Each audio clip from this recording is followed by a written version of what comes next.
सलमान का बाप कहता है कि ये मेरी बेटी की इंसल्ट तुम्हारी वजह से हुई है। तुम्हारा आशिक आ रहा था, पहले बता देती। मायरा कहती है मुझे नहीं पता, ये तो रिश्ते वाली ने बुलाए थे मेहमान और मुझे तो नहीं इल्म था। सलमान के अब्बू कहते हैं कि ये सब कुछ तुमने करवाया और मैं तुम्हारा जीना हराम कर दूंगा। मायरा और मिशाल बैठकर बातें कर रही होती हैं कि सलमान ने अच्छा नहीं किया, सलमान की वजह से ये रिश्ता खत्म हुआ है और सारा इल्ज़ाम हम पर रख दिया है।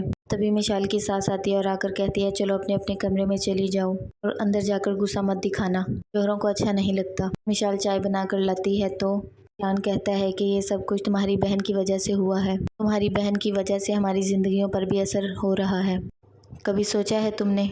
मिशाल चुप रहती है, कुछ नहीं कहती। सलमान कहता है कि मुझे 70-80 लाख चाहिए, मैं बिजनेस करना चाहता हूँ, जहाँ से मर्जी लाओ, आतिर से लाओ या कहीं और से, मुझे इससे कोई मतलब नहीं। मायरा चिल्लाती और कहती है कि मैं कहाँ से लाऊं और आतिर का जिक्र बार बार क्यों किया जाता है इस घर में।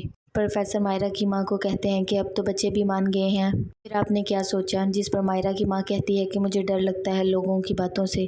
प्रोफेसर कहते हैं कि लोगों से डरने की क्या ज़रूरत है, लोगों की तो आदत है, कभी मुश्किल में काम नहीं आते और बातें बनाने के लिए सबसे आगे होते हैं। सलमान के अब्बू आते हैं और आकर कहते हैं कि ये घर किसके नाम पर है। वो बताती है ये तो मायरा की माँ के नाम पर है, आप लोग हमारे घर रह लो और मैं ये घर सेल कर दूंगा। ये बात आप मायरा की माँ को बता दें जितना जल्द हो सके। मायरा की दादी परेशान हो जाती है। मायरा की माँ पूछती है कि आपकी मेडिसिन तो नहीं ख़त्म हो गई, अगर हैं तो बता दें।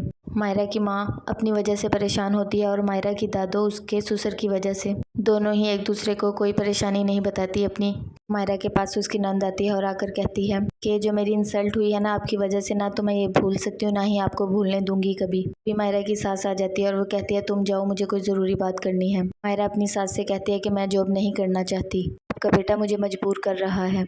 मायरा की सास कहती है कि लड़की चाहे तो लड़के को बदल सकती है, लेकिन तुमने तो आने से पहले ही उससे जिद लगा ली थी और मैं इस मामले में कुछ नहीं बोल सकती, मैं मजबूर हूँ। आतिर की बहन पूछती है अब तो नहीं आपका उनसे कोई कॉन्टैक्ट? आतिर कहता है कि नहीं, मेरा तो उससे कोई कॉन्टैक्ट नहीं है, ना ही दोबारा उसकी कोई कॉल आई है। आतिर की बहन कहती है कि आप उनसे दूर रहिएगा। भी बात ही कर रहे होते हैं तभी मायरा की कॉल आ जाती है। वो आतिर को कहती है कि मुझे आपसे मिलना है।